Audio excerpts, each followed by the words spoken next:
नमस्कार, मेरा नाम आशीष राजबंधु है और आज की क्लास में, आज के इस सेशन में हम ये जानेंगे कि बीएनएस में एक बहुत ही नया सेक्शन आया है जो आईपीसी में नहीं हुआ करता था, ठीक है, जिसे हम ऑर्गेनाइज क्राइम बोलते हैं, which is known as organise crime. तो बच्चों, ये बहुत बड़ा प्रश्न अक्सर बच्चों को रहता है, सर कि ऑर्गेनाइज क्राइम क्या है, क्या क्राइम ऑर्गेनाइज होता है या ऑर्गेनाइज वे से किया जाता है। तो प्यारे बच्चों, बीएनएस का सेक्शन 111 है जो ऑर्गेनाइज क्राइम की बात करता है। Organise crime it's a very new concept, ठीक है, और ये हमने बीएनएस में इंट्रोड्यूस किया है कि ऑर्गेनाइज क्राइम क्या होगा, उसी में डेफिनेशन बेसिस दी हो गई है। BNS is the criminal law which will came into force on 1 जुलाई 2024।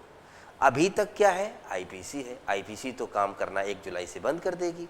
तो अभी जो सिचुएशन है, आईपीसी में ऐसा कोई प्रोविजन भी नहीं था ऑर्गेनाइज क्राइम का।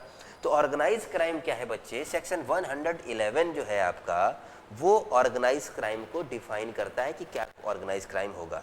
तो ऑर्गेनाइज क्राइम बेसिकली एक कंटिन्यूइंग अनलॉफुल एक्टिविटी है, ठीक है, जिसमें क्या क्या शामिल है, किडनैपिंग शामिल है, robbery, vehicle theft, extortion, land grabbing, contract killing, economic offences, cyber crime, trafficking of person, drugs, weapon और इलिसिट गुड्स और सर्विसेज, ठीक है। देखो क्या क्या क्राइटेरिया इसमें शामिल किया गया है, इलिसिट गुड्स और सर्विसेज। इसके अलावा human trafficking for the purpose of prostitution, ransom के लिए ह्यूमन ट्रैफिकिंग, और बाय एनी पर्सन और a group of persons acting in concert.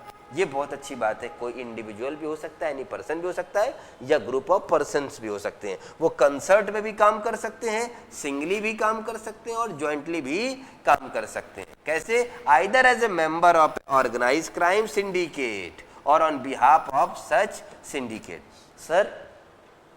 Sir ये ऑर्गेनाइज क्राइम क्या है? मैंने कहा ऑर्गेनाइज क्राइम में एक सिंडिकेट होता है। सिंडिकेट बेसिकली जिसे आप गैंग भी बोल सकते हैं हमारे आपके शब्दों में, वो उसके बिहाफ पर ये काम हो सकते हैं, या वो लोग काम कर सकते हैं, या उस आप गैंग के मेंबर भी हो सकते हैं।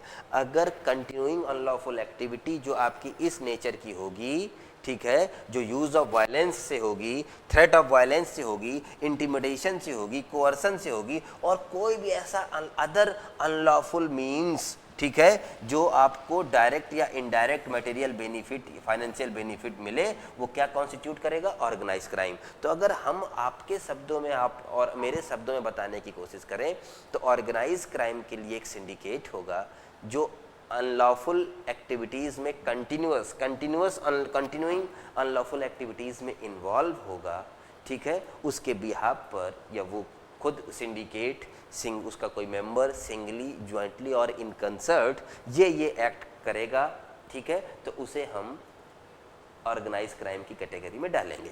क्या क्या, एक बार दोबारा, किडनैपिंग कर रहा है, रॉबरी, गैंग बना के, सिंडिकेट बना के, एक ही काम चल रहा है, kidnapping, robbery, vehicle theft, extortion, land grabbing, contract killing, economic offences, cyber crime, trafficking of person, drugs, weapon, illicit goods और services, human trafficking for the prostitution, ransom, और ये सारे के सारे एक्टिविटीज। तो एक सिंडिकेट, और वो सिंगली, ज्वाइंटली और in concert involve in the unlawful, continuing unlawful activities like so and so nature, तो ये माना जाएगा ये ऑर्गेनाइज क्राइम है।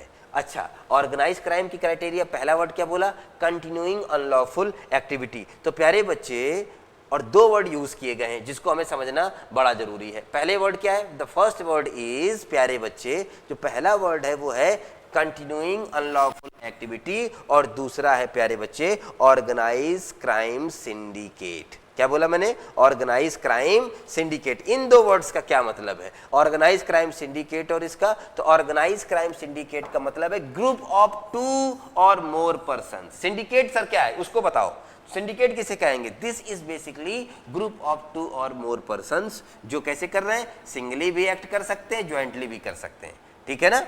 और प्यारे बच्चों, as a syndicate or gang indulge in any continuing unlawful activity. तो ये ऑर्गेनाइज क्राइम सिंडिकेट हो गया, basically group of 2 or more persons who acting either the singly or jointly as a syndicate or gang.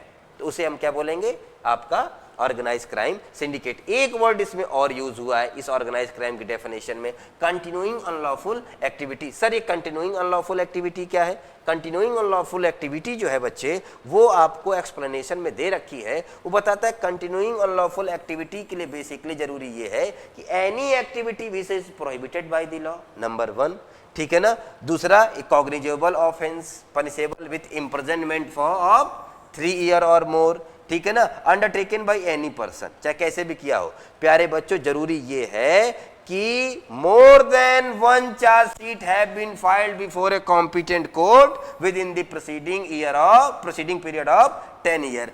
ये important है continuity के लिए, continuing unlawful activities के लिए ये पोर्शन भी आपको याद रखना है। तो बड़े छोटे में समरी के साथ मेरे को ये बताना था कि organise crime there is no such provision in the IPC. IPC में ऐसा कोई प्रावधान नहीं था संगठित अपराध के नाम का, लेकिन भारतीय न्याय संहिता में संगठित अपराध नाम से प्रावधान है और वो बहुत ही अच्छा प्रावधान है जो आज के ज़माने के अपराधों को डील करने में काम आएगा। तो धारा 111 सेक्शन 111 ऑर्गेनाइज क्राइम, ठीक है।